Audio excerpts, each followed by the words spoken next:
In this video, we'll be looking at and listening to the new pitch shifter effect. Of all the new effects, this one is by far the most intuitive, and you really don't need me to go over these three knobs with you in any great detail, but for the sake of completeness and also for consistency, I figured I would go through kind of a technical breakdown, let you see how the pitch shifter is working, compare it to the frequency shifter. What are the similarities? What are the differences? In the second segment, I want to go in and compare how the pitch shifter is working to how our repitch algorithms, the stretching algorithms, work at the audio event level. Why do we have a pitch shifter? Is that a replacement for the stretch algorithms? And the answer is no, it's not. Very different effects, and they serve very different functions and roles, at least in my opinion. And then in the third segment, we'll probably just go through like a really basic and quick example of how you could maybe use the pitch shifter in a few creative ways. Let's go ahead and get started. I have a 400 hertz sine wave coming in from the test tone here. And we're going to start with the frequency shifter, and the way this works is actually pretty simple. You begin by setting a range. So in this case, let's set the range to be 400. So this is going to be really easy to understand. All right, once I bring the mix up to 100%, it's going to still be sitting here at 400 for now, and still until I start to shift things. Okay, so I can take this, and if I go up 100%, it's going to move 400 hertz to the right, or it's going to go up to 800 hertz. If I go to the left, it's going to go down to, what would it be? Basically 0, I believe, 400 minus 400. So if I go up to the right, we can see that this has now come up to 800, which obviously is a perfect octave. However, if I change our starting frequency to 500, it's not going to correspond to the octave anymore. It's just paying attention to the range that we have set here, so it's going to go up to 900. All right, and so really, and I'll just show you that quickly. Really, I think where the frequency shifter comes into like really good effect is that you'll notice that because this isn't concerned about snapping to pitch like semitones as the pitch shifter is going to do, it's a very smooth effect.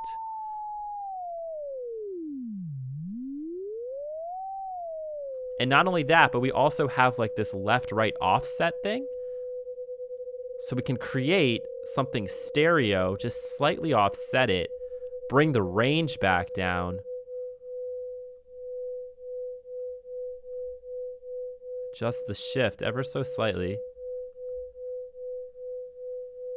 bring back our mix a little bit.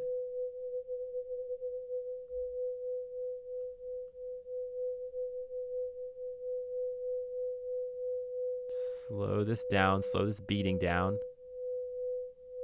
It's even cool to like automate this. And what we have with this is kind of like a stereoizer detune. All right, so on any mono signal that you want to be stereo, this is a great option for you. So whether that's on voice or whether it's on like mono synth, this sort of a setting in conjunction with a little bit of distortion on the polysynth is a great way to add a little bit of that subtle like analog edge character. And it works really well. I actually do that probably almost more than I do any other kind of effects pairing inside of this program is polysynth, frequency shifter, distortion. It's like a go-to that I do again and again. And this is very effective. And it's also very effective to modulate this. And it sounds very, very smooth. All right. Let's compare this to the pitch shifter. We'll go back to 400. Okay, turn this on. And if I bring the pitch shifter on, and I bring this up by 12, we're going to see what we saw before. We're going to go to 800, right? Because that would be the octave. But now what can we expect to happen when we change this to 500? Is it going to go to 900? No, it's going to go to 1K, obviously, because it is pitch tracking. It's following 12 semitones. An octave above 500 hertz would, in theory, be 1000 hertz or 1K. And this obviously makes a lot more sense when you have like a part playing in that's already key tracking. This is a great way to add harmonic doubles or doublings that are going to, make sense. You can kind of emulate a minor chord or a major chord or whatever if you're going to break it out into a number of layers. And then we can obviously still bring back in some of the original, do something like this, or let's see, like we know that something like 440 is A, right? If we go to the fifth, which would be, let's see, A, B, C, D, E, if we go to 7, we'll see that this should correspond to an E. I thought at one time that it actually gave you the note values, but I guess 650 is an E, or at least hopefully it should be. We don't have any ability to do anything stereo here, so maybe even bringing the the frequency shifter on in conjunction with this would be really cool. So let's try that out.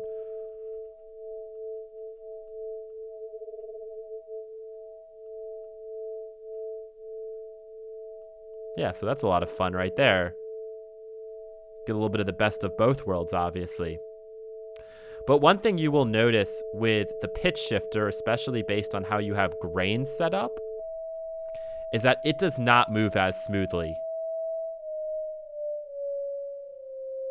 You can hear it kind of trying to lock in at certain places.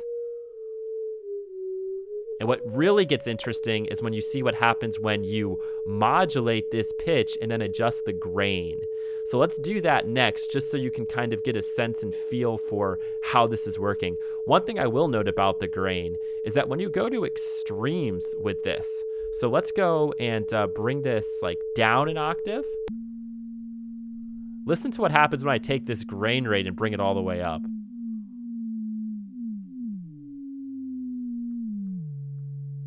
Aha, what has it done? It's actually like brought this down by like an octave. So now we have like 110 roughly, and you can see in here we're at 440. The frequency we have set is 440, so it's actually dropped even further than that. If we go to the other extreme, we should have actually something here perfect in here at 220.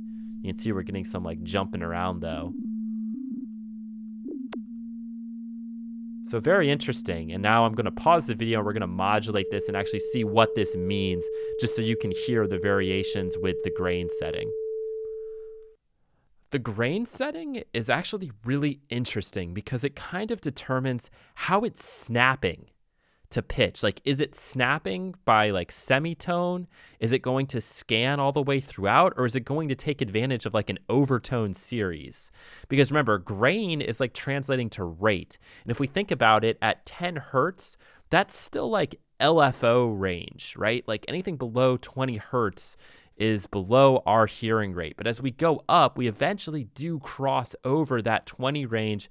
And so it almost becomes like, you know, we're doing something like in an FM range, something that's in an audible frequency. And so the best way to really illustrate this is just for you to see it. So when we leave it right here at 10 hertz, you're going to notice that it kind of snaps by like semitone. All right, this is really interesting. So let's go ahead and activate this and turn on the test tone.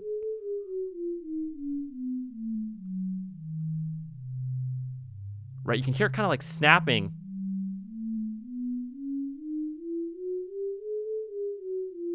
And as we go down further, it snaps to more points, so it becomes more smooth and it becomes more beady, like what we had with the frequency shifter. So it's hitting points that aren't necessarily like harmonic.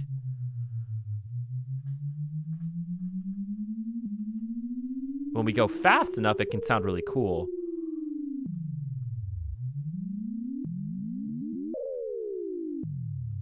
Right, you can see it now, it's like hitting every spot.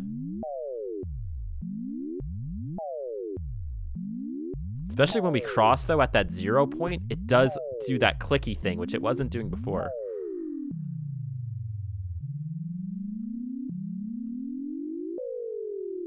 If we go to the other side, you're gonna notice that doesn't really move at all anymore. Instead, what we start to do is see overtones popping up, and now different overtones are being prefaced, which is really cool, especially when we go to the extreme on this.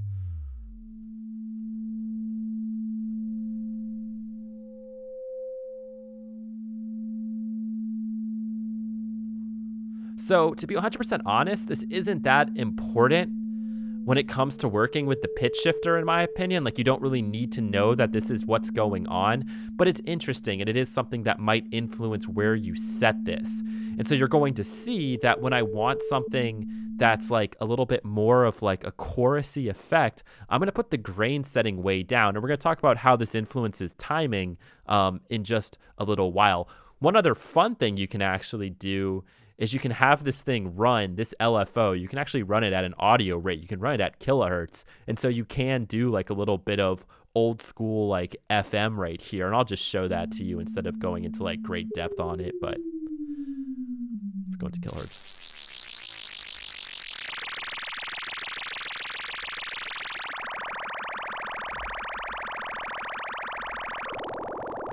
Let's bring that down.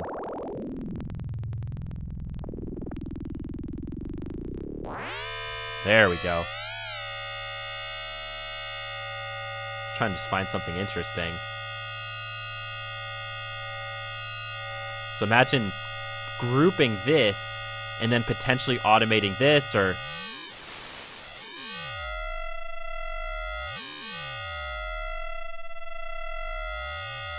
changing the frequency.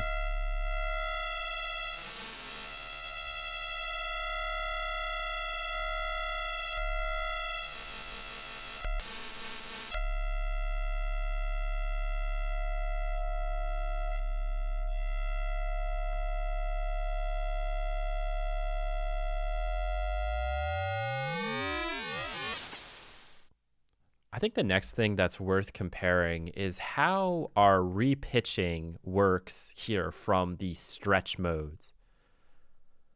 I think the next thing that's worth comparing is how the repitching works from the event level by using some of these stretch modes versus using the pitch shifter. So when we bring something in and it's raw, as this is right now, remember we're at 110, so this isn't going to be syncing up at all. If for some reason I was to bring something in like a cymbal crash or a hi-hat or anything that's like a one-shot, and I don't really feel like dealing with going in and adjusting this, and let's say I want to keep this raw basically, but I want to change the pitch, I would actually have to go in here and use one of these stretch modes and then sync up tempo. So instead of putting this at 125, which is what it actually is, and it's obviously analyzed that correctly, I'd put this at 110 so that it would play back normally, and then I could go in there and I could change the pitch.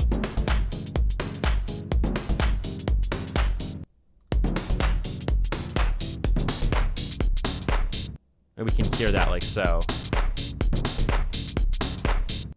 But we may not want to deal with that kind of a hassle for a signal that's not a loop like this, right? So if it's just like a vocal hit or some kind of special effect or even just a one shot, I could use the pitch shifter kind of instead, but it will sound a bit different. So let's take a listen here. For starters, one thing it does do, and this is what the frequency shifter does as well, when you bring this in, it's almost as if it is creating a duplicate of the signal because it makes things quite a bit louder. We can actually track that. Like -6.2 up to -2.7. So it's actually a pretty big difference. Once you start to adjust the pitch, though, a bit further away, it does seem to compensate for that. So let's start going down here.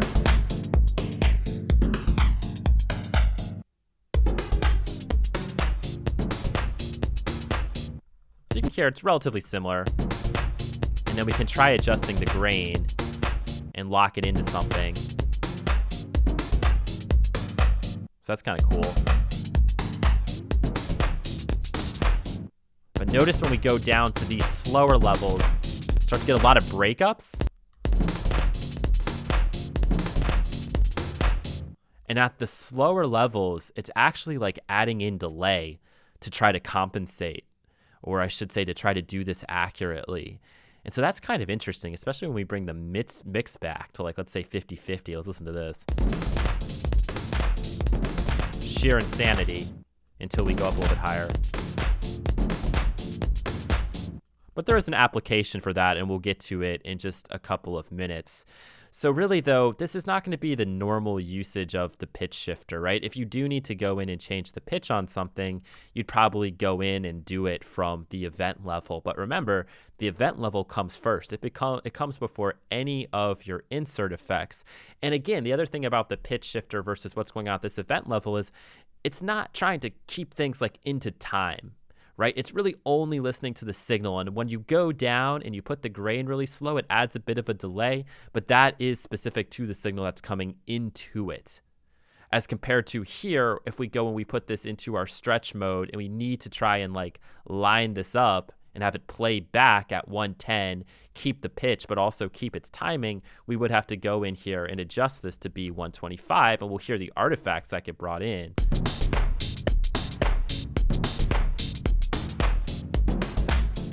In this case, it's done a pretty good job. When you go to extremes, not as much.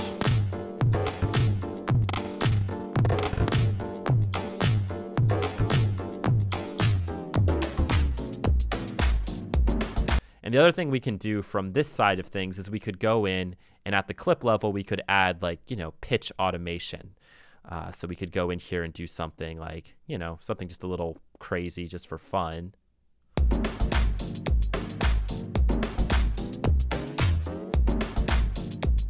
And the other thing we could also do that I really enjoy is you could go in here and you could actually go to the onsets. And we're just going to add maybe a couple more in here. I can go in here, I could split this at onsets, and then I could select all of these, go into our pitch, and actually like randomize it. Let's actually view this from the pitch side of things. Go in here with some extreme chaos. Increase the spread amounts. Bring the mean back to around 0. We can listen to this.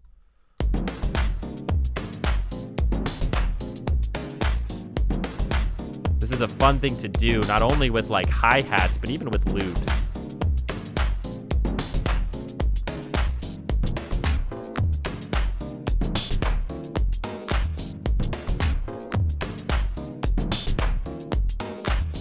And then a really fun thing is to, add in some kind of like a dummy clip and have this like cut out at certain points, or even just like go in here and like delete some areas just to create like, more of like a stutter effect or something. Let's just delete something in here. I don't know how this is going to sound, but we'll do that. And then we can add some motion here. And these are not really things that you would be attempting to do with the pitch shifter. It's much easier to get effects like this sticking to this guy. So let's try this out. Let's maybe delete one more thing.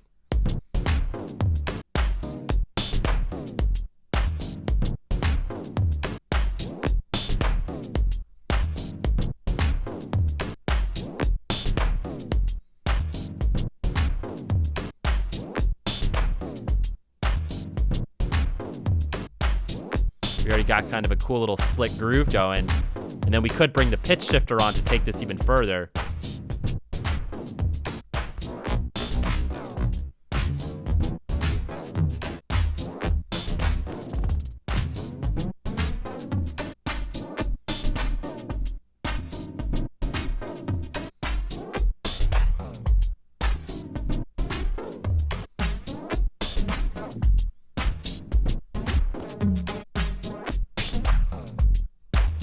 You could imagine almost like DJing and just having something mapped to this and just kind of swinging it around and going crazy. So where I think the pitch shifter comes in a lot more use is for like, the creative side, the more free-flowing automation side of things. Whereas when you need something really technical, you're going to get down and dirty. You're probably still going to do it from the event side and really be thinking a lot more about timing things. So just my 2 cents on the matter. And we're going to come back in just a second and talk again about this signal flow consideration of what it means to change the pitch at the event level versus doing it from the insert with the pitch shifter itself. So we have this little vocal sound. first thing is you can hear some artifacts from the stretching that's been applied. I can get rid of that and just go in here at 110. It's now playing back for all intents and purpose at raw mode. Especially if I go and I have it like not even pay attention to the onsets, but basically the same thing. It's just not actually, you know, taking into account what this segment's BPM is. And for a sound like this, I don't really need to worry about that. It's more about where I place it in the timeline than it is about having it be, you know, 120 BPM and trying to get this timing to sync up. If I needed to do any kind of drastic stuff, I could obviously go in here and go from the stretch mode and, like, you know, if need be, I could pull this out maybe slightly or something, but not really concerned with that at this point. If I go into the pitch, you'll notice that I could do something like a dive and like a rise, no problem, right? And if I was to go on here and then add something like a reverb, and I think you guys maybe know where I'm going with this already. We're going to have a reverb with a pretty long decay time, bring the mix up.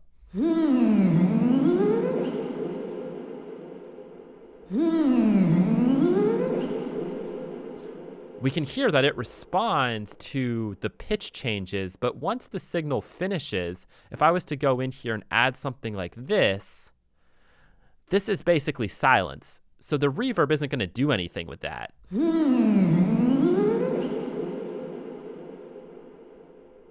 And if I wanted to, in the past, say add a pitch dive to just the reverb, and when I say pitch, I mean specifically like, you know, key tracking, like 12 semitones, an octave or 7 or 8, whatever.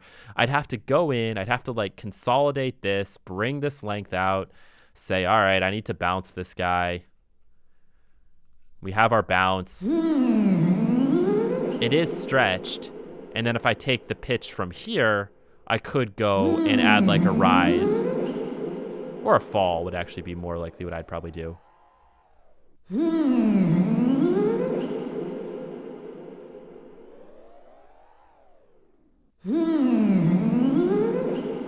And I actually do this quite a bit when I'm making more of like experimental stuff. I love doing this.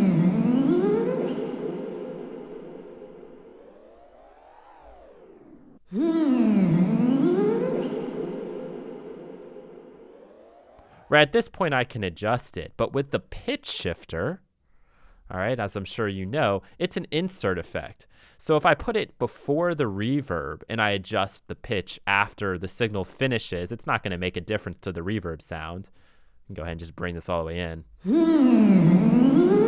It's made it louder, so I'll go and compensate for that here.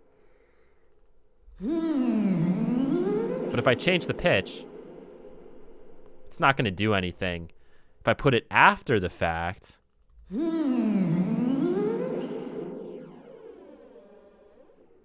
I now can actually do effects. And it's cool because when it first starts to move, depending on how you have the grain set up, it can actually be a really interesting sort of effect. So I'm going to bring this down a little bit, go in, and I can automate the pitch. And so when just the reverb is ringing out, I can do, you know, some kind of like a pitch rise or whatever. This is just one very basic example.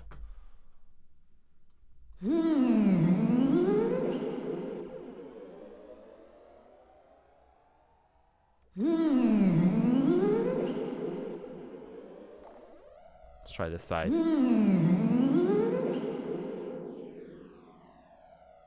There we go. And then I could take the grain and actually bring that down.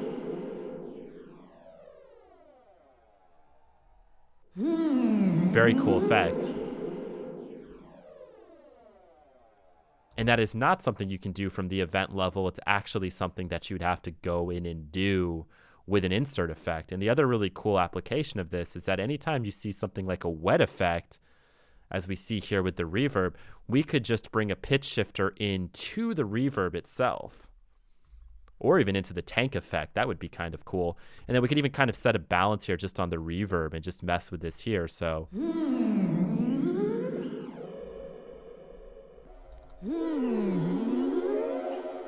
then have you in a balance. Maybe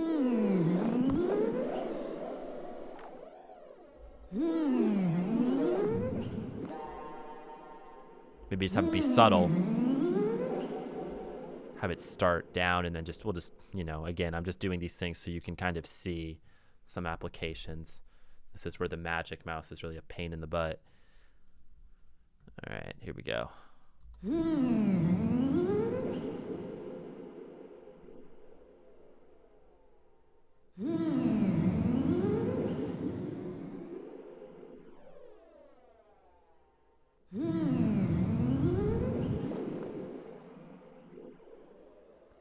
Just so much potential for this, obviously, and that's just one example. There are, of course, thousands and thousands of things you could do with this. I would recommend experimenting with creating like harmonies. So if you have a vocal or, again, a synth, you know, put this into a layer, for example, and I'll just do it here quickly so you can see it. We could go in here, create kind of a layer here. Okay, so that's kind of cool. I have all that effects going on. I don't really want that.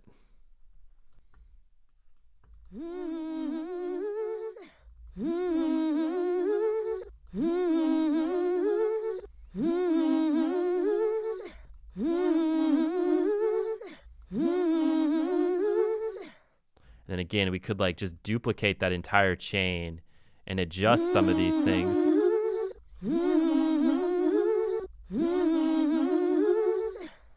Let's try like -6.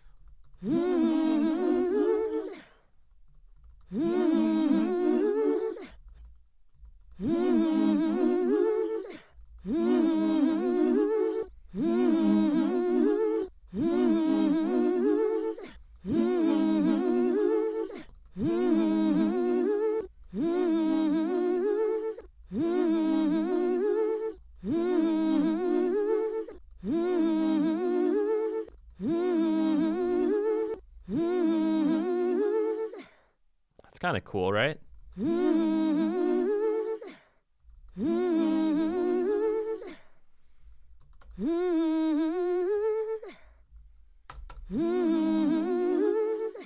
So just one idea, and of course, like I said before, there are hundreds, if not thousands, of things that you could do with the pitch shifter. But many times, like with a lot of things in Bitwig Studio, the devices themselves are small and very kind of not in your face, not intimidating at all, but it's about how you combine them and how you use all of, like, you know, the various routing options you have in this program to try to stretch them to their full potential. So thank you so much for watching.